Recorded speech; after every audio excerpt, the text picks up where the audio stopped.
বিশ্বের অন্যতম fashion red carpet হলো মেট গালা। আর মেট গালা 2026-এ নগ্নতা যেমন ছিল তেমনই ছিল কিছু স্নিগ্ধ পোশাকে হাজির হওয়া তারকারাও। এমন কোন কোন তারকা স্নিগ্ধ পোশাকে হাজির হলেন এবং লুক দিয়ে করলেন সোশ্যাল মিডিয়াতে বাজিমাত, সে সমস্ত তারকাদের নিয়েই চলুন এখনকার প্রতিবেদন দেখে নেওয়া যাক। প্রথমেই প্রথা মেনে কিছুটা দেরিতে উপস্থিত হয়েছিলেন রিয়ানা। তার এবারের পোশাকটি ছিল অন্যবারের মতোই অত্যন্ত জমকালো এবং শিল্পসম্মত, যা উপস্থিত সবার নজর কেড়েছে। তার স্বামীও হাজির ছিলেন তার সঙ্গে। এবার অনেক বছর পর বিয়োন্সে হাজির হয়েছিলেন জনপ্রিয় এই মেট গালা অনুষ্ঠানে। তিনি অলিভিয়ার রুস্টিংয়ের ডিজাইন করা একটি কঙ্কাল অনুপ্রাণিত গাউন পরেছিলেন। তার সঙ্গে এদিন হাজির ছিলেন তার স্বামী এবং তার মেয়ে ব্লু আইভি, এবং তাদের সকলকে একসঙ্গে দেখে খুশি হয়েছে ভক্ত অনুরাগীরা। কোচেলা মাতানোর পর সাবরিনা এবার মেট গালা হোস্ট কমিউনিটির সদস্য হিসেবে উপস্থিত ছিলেন। তিনি ক্রিস্টান ডিওরের ডিজাইন করা একটা সুন্দর ড্রেস পরে হাজির হয়েছিলেন। এদিকে ব্ল্যাকপিঙ্ক গায়িকা লিসা পরেছিলেন রবার্ট উনের ডিজাইন করা একটি পোশাক, যার বিশেষ আকর্ষণ ছিল তার শরীরকে 3D মডেল ব্যবহার করে তৈরি করা কিছু কৃত্রিম হাত, যা তার মাথার উপর দিয়ে ওড়নার মতো অংশ ধরে রেখেছিল। এদিন ব্ল্যাকপিঙ্ক ব্যান্ডের আরেক জনপ্রিয় সঙ্গীত শিল্পী রোজিও হাজির হয়েছিলেন। রোজি এদিন ওয়েস্টার্ন পোশাকে সকলকে মাতিয়ে দিয়েছিলেন। তার সুন্দর সাদা চুল আর কালো রঙের এই ওয়েস্টার্ন পোশাক একেবারে ভিন্ন লুক দিয়েছিল মেট গালা 26-কে।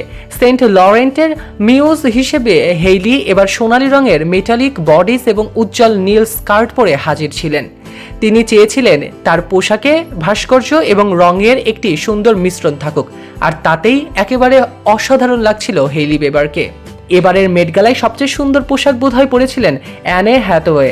তিনি পরেছিলেন মাইকেল কার্সের ডিজাইন করা একটি বিশেষ গাউন, যা শিল্প ইতিহাসের প্রতি শ্রদ্ধা জানিয়ে তৈরি করা হয়েছিল।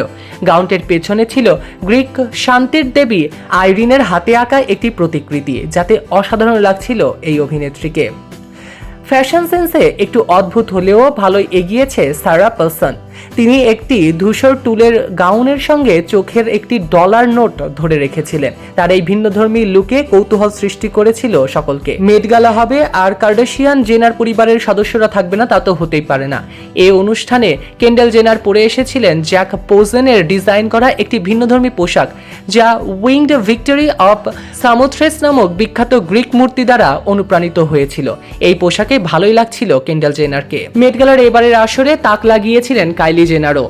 শিয়া পারেলির ডিজাইন করা একটি সাহসী এবং নেকেড ড্রেস লুকে চমক দেখিয়েছেন জনপ্রিয় এই হলিউড স্টার কাইলি জেনার। কেন্ডেল জেনার এবং কাইলি জেনারের পর হাজির হতে দেখা গিয়েছে কিম কার্ডাশিয়ানকেও। বড় বোন কিম কার্ডাশিয়ানও প্রথা মেনেই ভিন্নধর্মী পোশাক পরে হাজির হয়েছিলেন, যা অত্যন্ত সফলতা পেয়েছে মেট গালার মঞ্চে। আইরিশ অ্যাক্টিভিস্ট সিনেড বার্ক হোস্ট কমিউনিটিতে থাকার পরেও তিনি প্রথমবারের মতো এই মেট গালার রেড কার্পেটে হাজির হয়ে তাক লাগিয়েছিলেন। এরই মাধ্যম দিয়ে এবার প্রথমবারের মতো মেট গালাতে হাজির হতে দেখা গিয়েছে শারীরিক প্রতিবন্ধকতা সম্পন্ন একাধিক তারকাদেরকেও। সুপার মডেল জিজি হাডিড মিউ মিউ এর একটি স্বচ্ছ নেকেড গাউন পরেছিলেন। এতে ছিল ক্রিস্টালের কারুকাজ এবং ফুলের ডিজাইন। মেট গালায় যাওয়ার আগে তাকে কার্লাইল হোটেলের বাইরে ভক্তদের সঙ্গে মত বিনিময় এবং ফুলের শুভেচ্ছা দিতে দেখতে পাওয়া গিয়েছে। অনুষ্ঠানে দুটি ছড়াতে দেখা গিয়েছে ক্রিস্টিয়ানো রোনাল্ডোর সঙ্গে জর্জিনাকে। এটি লম্বা মেশ ভেইলের এবং গোলাপের এমব্রয়ডারি করা পোশাকে হাজির হয়েছিলেন এই অনুষ্ঠানে জর্জিনা। তার লুকে একটি বিশেষত্ব ছিল হাতে থাকা রোজারি নামে একটি তসবি। মেট গালায় আগের রাতে তাকে জেফ বেজোস এবং লরেন সানচেসের সঙ্গে পার্টি করতেও দেখা গিয়েছিল। এই সমস্ত তারকাদের মধ্যে কার ড্রেস আপনাদের পছন্দ হয়েছে কমেন্টে জানাতে ভুলবেন না। সৈকত আহমেদ নূর, সেলিব্রিটি লাইফলাইন।